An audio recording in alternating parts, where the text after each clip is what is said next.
In this video, we are going to discuss about coefficient of viscosity. Now, suppose हमारे पास एक liquid है और ये फ्लो कर रहा है और P और Q उस लिक्विड के दो सर्फेसेस हैं, ठीक है, उसकी दो पैरेलल लेयर्स हैं और वो फ्लूइड फ्लो कर रहा है against a fixed horizontal surface, यानी कि ये हमने एक फिक्स्ड सरफेस बना दिया और ये P और Q उस फ्लूइड की लेयर्स हैं, ठीक. Now let the surfaces P and Q be at a distance of x and x plus dx. ठीक, इस फिक्स्ड डिस्टेंस से P का जो डिस्टेंस है दैट इज x. और आपको पता है कि अगर ये सेम फ्लूइड की दो लेयर्स है तो उनके बीच में ज़्यादा डिस्टेंस का डिफरेंस नहीं होगा, तो जो बहुत ही ज़्यादा माइन्यूट जो डिस्टेंस है उसको हमने मान लिया dx. ठीक. Now this fluid is flowing with a velocity of v.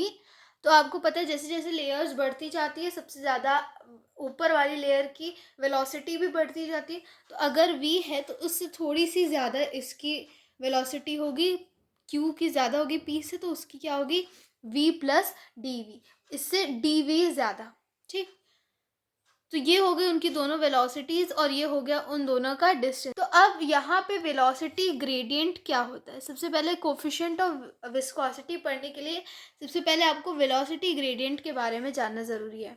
Now here velocity gradient is D we by D x. जो हमने यहाँ पे डी वी ढूंढा और ये जो डी एक्स ये दोनों के बीच का डिस्टेंस है, दोनों लेयर्स के बीच का जो डिस्टेंस है दैट इज डी एक्स. तो अगर उस डिस्टेंस को अगर हम उसकी velocity change in velocity that is D v उसको डिवाइड कर दे डी एक्स से, दैट इज दोनों लेयर्स के बीच का distance, then which is the rate of the change of velocity with distance in the direction of increasing distance. यानी कि इस डायरेक्शन में वेलोसिटी है तो डिस्टेंस भी इस डायरेक्शन में बढ़ रहा है, इसी को हम वेलोसिटी ग्रेडियंट कहते हैं, that is D we by D x. ठीक.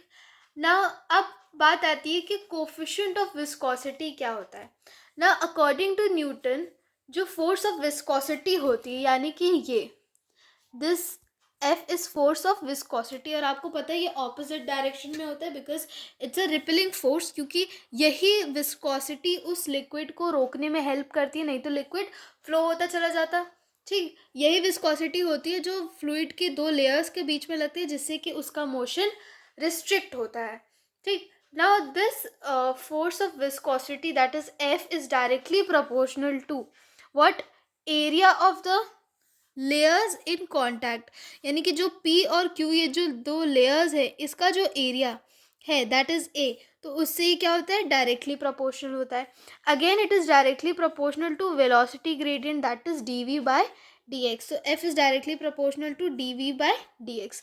अगर हम इन दोनों इक्वेशंस को कंबाइन कर दे तो हमारे पास क्या आ जाएगा, F is directly proportional to A d we by D x. ठीक. और अगर हमने ये प्रोपोर्शनैलिटी साइन हटा दिया तो हमारे पास एक कांस्टेंट आ जाता है eta, and this eta is coefficient of viscosity. यही ईटा कोफिशिएंट ऑफ विस्कोसिटी है.